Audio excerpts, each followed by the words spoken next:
Yo, what's up, Pelly peeps? I posted something on the sales chat this morning about, it was John DeRosa's video about becoming detached from the outcome of the sale. And I know you guys don't hear from me a whole lot. I used to do a lot more of these videos, but when I heard his message this morning, it was so profound, and I believe it to be such a needle mover, an important part of any salesperson's career and their success, that it justified me putting a few of my own words to it in the hopes that it helps you guys. So many of the decisions that people make, that our customers make whenever they're buying a roof, when you make, when you're buying anything, most of this stuff happens on the subconscious level, guys. A lot of times we think it's like price or product or whatever. So often this is really about judgments that the customer is making early on in the process, right away, literally the first few seconds. There's some sales gurus out there that'll tell you like the decision buying, the decision to buy something is made in like the first 7 or 8 seconds, you know. And I think what they're referring to there is subconsciously, because we know buyers are they're not signing anything before you give them a price and talk about the product and all that, but they're making a judgment. And these judgments are not just made on the conscious level, like, oh, this person looks like they have their stuff together, they're clean cut, or they came prepared, or they speak well, or like, it's not that stuff that's really driving it. It's the underneath subconscious stuff that's driving these decisions. And a lot of that has to do with like connection and energy. This is how people make decisions. And so, you know, John gave some examples there of like times in his sales career where he's 2 weeks into the month and he's already hit his quota, and he can't turn the faucet off, and everybody wants to buy from him. And he's like, what the hell? Because last month he's 3 weeks in and he's 5 short of his quota, and he can't do anything to sell anything. And if you've been in sales for longer than just 6 months, you know that to be a truth. It's weird how it just moves in cycles, and sometimes it's working and sometimes it's not. Well, there is some explanation to that. It's not all a mystery.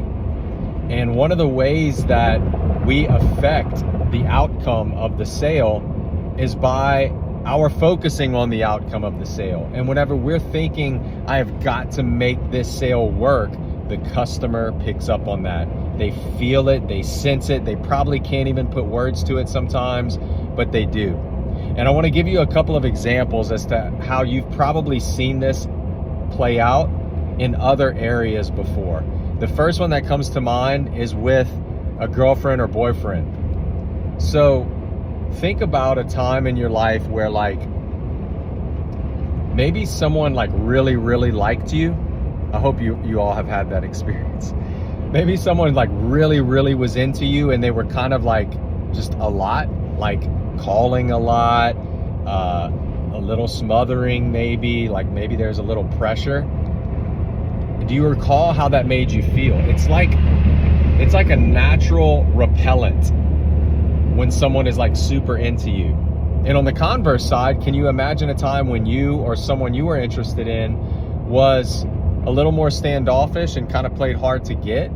Or maybe they weren't playing hard to get, but they were fine either way. Like, yeah, we can get together, or maybe not, whatever. You know how much more you want to be with them whenever they're like that? How many guys have pursued women because it's a challenge and we want to conquer that challenge? Think about whenever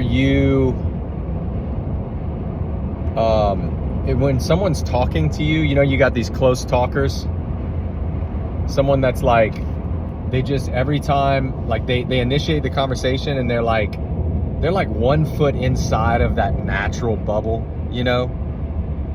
and you're like, they're kind of close, and you start to inch away. You kind of just back off a little bit. You set my cruise here so I don't get my 4th speeding ticket in a year driving through these little towns. So don't follow my example. This is why my truck is not wrapped, because I don't have my driving under control yet. So like what you naturally do when that person starts close talking is you just start inching away, right? They're too close. There's too much pressure.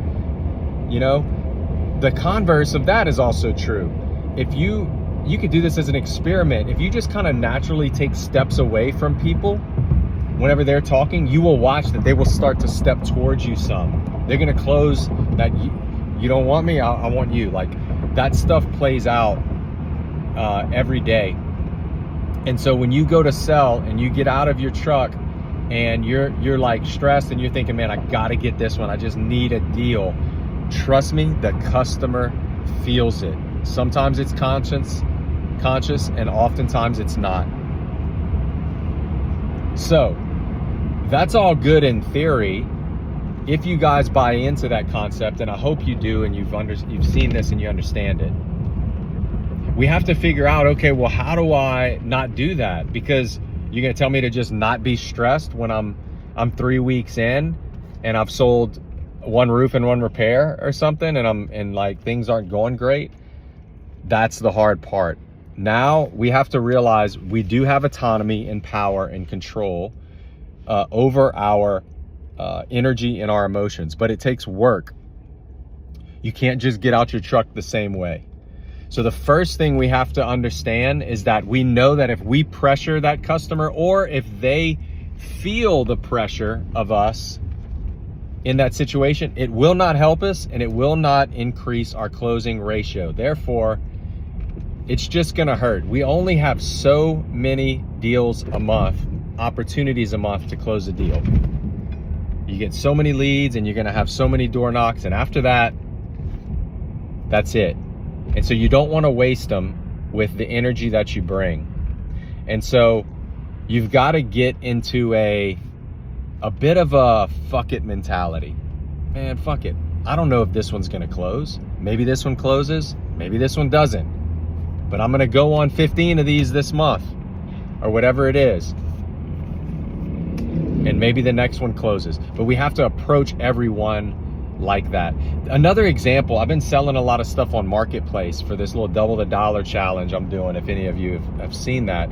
I've got all these listings, and man, as soon as I tell someone else that there's other interest, they want it 10 times as bad because they can't have it. If your customer thinks that it's not a big deal and you're going on to sell the next roof, and you've got a lot of customers that are interested in your product and service, they're gonna be more attracted to it. We don't fabricate things. I don't get on Marketplace and tell someone there's 3 people interested when no one's asking me about it. That's unethical. But if we carry ourselves in such a way that illustrates that mindset and energy of, man, look, I don't know if I'm the right fit for you. Like, let me figure that out first. Like, we are not the right fit for every customer.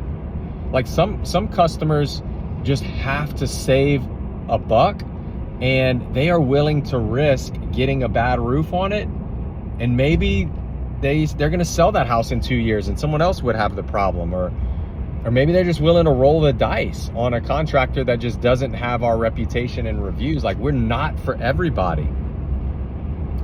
We're not going to put on just any product out in the market. So we're not a fit for everybody. Let me first figure out if we're a fit for you. That sets the tone for the customer. And they'll start inching towards us a little bit. Now, this doesn't mean we don't follow up. This doesn't mean that we're not aggressive in our follow-up, but it's the way, the tone in which we pursue the customer that's important in what we're talking about here. We have to stay in touch with the customer, but we're not desperate when we call.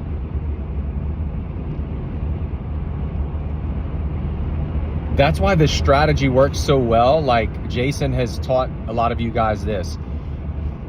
When you go to follow up with a customer, and that last call sometimes is like, hey, I just wanted to let you know if I needed one last call. I'm gonna I have to close out your file because it's been X amount of time. I just wanted to reach out before I did that and make sure that's where we needed to be.